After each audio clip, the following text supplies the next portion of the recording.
আমাদের পক্ষে যে গণভোটে হ্যাঁ এটা নিয়ে আমরা আজকে প্রেস ব্রিফিং করে আমাদের ডাকসু থেকে যে গৃহীত কার্যক্রমগুলো নেওয়া হবে সেটা আপনাদেরকে ব্রিফ করা হবে। আমরা দেশবাসীর উদ্দেশ্যে বলতে চাই, আমরা এই যে জুলাই যেই রক্তের মধ্য দিয়ে আমরা বাংলাদেশের দ্বিতীয় স্বাধীনতা পেয়েছি, সেই স্বাধীনতার স্থায়িত্ব আমরা বাংলাদেশকে কেমন দেখতে চাই, আমাদের শহীদ এবং আহতদের যে বিচার নিশ্চিত করা, সেই বিচারের যেই স্থায়িত্বটা দরকার, আমরা কেমন রাজনৈতিক পরিবেশটাকে বাংলাদেশকে উপহার দিতে চাই এই জুলাইয়ের পরে এসে, সেটার স্থায়িত্ব সব কিছু নির্ভর করছে আমাদের এই গণভোটে হ্যাঁ এই ভোটের প্রচারণার মধ্য দিয়ে।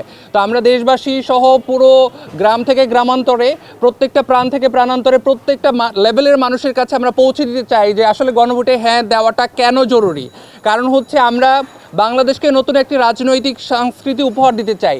বাংলাদেশকে দীর্ঘকাল যেই ধরনের যেই সরকারই আসে, সেই সরকারি যে এসে ফেসিবাদী কায়দায় তার রাজতন্ত্র বা তার পরিবারতন্ত্র প্রতিষ্ঠা করে ফেলে, সেই জায়গা থেকে বাংলাদেশ কিভাবে উদ্ধার হবে, বাংলাদেশ যেন একটা স্থায়ী গণতান্ত্রিক চর্চার দিকে যেতে পারে, সেটাই হচ্ছে আমরা মূলত এই গণভোটে হ্যাঁ এর মধ্য দিয়ে পুরো দেশবাসীকে একটি স্বাধীনতার যে স্থায়ী স্বাদ, সেই স্বাদটা আমরা উপহার দিতে চাই।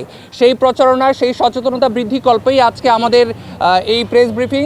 আমরা আশা করছি ডাকসু থেকে আমরা যে কার্যক্রমগুলো নিয়েছি, ঢাকা বিশ্ববিদ্যালয় কেন্দ্রীয় ছাত্র সংসদ বা ঢাকা বিশ্ববিদ্যালয় যেহেতু বাংলাদেশের মূল প্রাণ কেন্দ্র বলা চলে, ঢাকা বিশ্ববিদ্যালয় যেদিকে পরিচালিত হয় বাংলাদেশের রাজনীতি, সমাজনীতি, কালচার সব দিকে সেদিকে ধাবিত হয়। তো সেই জায়গা থেকে ডাকসুরও একটা গুরুত্বপূর্ণ দায়িত্ব আছে দেশবাসীকে এই ব্যাপারে সচেতন করা, উদ্বুদ্ধ করা। তো তারই অংশবিশেষ আমাদের বেশ কিছু কর্মসূচি নেওয়া হয়েছে।